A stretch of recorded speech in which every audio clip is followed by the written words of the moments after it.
The video. So we're going to continue with the next section, which talks about the inequalities and inequalities in the income inequalities in nations. Lily, what do you think about the inequalities within nations as regards to globalization? Okay, while I'm teaching, I have several slides, so you may go through this slide.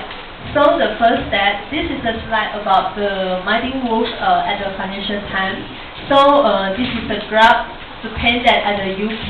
This is that is the developed nations. It shows that they have a reduction in the poverty population around the world.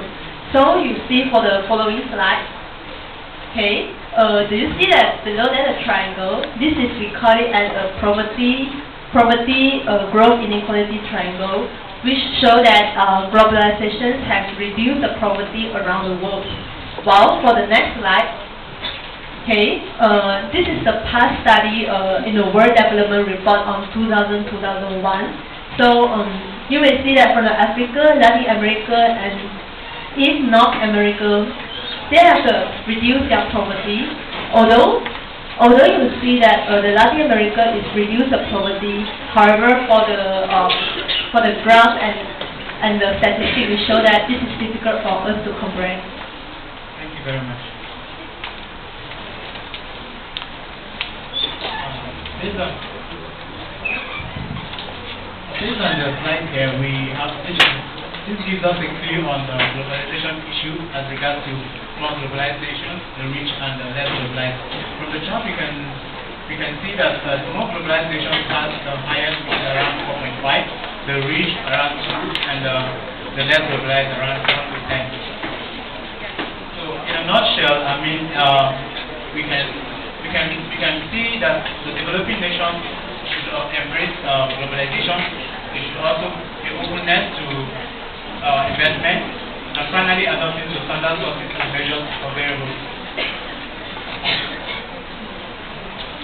And finally, we're going to conclude with globalization and national sovereignty. First of all, we have to understand that when we talk about sovereignty, there are so many things involved.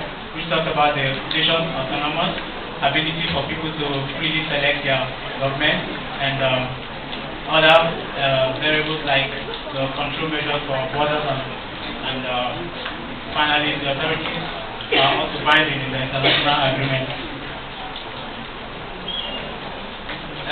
Let me round up with today's topic. We talked about jobs and wages. We talked about globalization and impact on labor and environmental regulation. We also talked about globalization, income inequalities within complete nations, and globalization, finally globalization and national sovereignty. With this, we would like to come to the end of today's edition of globalization. We would like to thank our guests, Lily and Chan. A round of applause for them.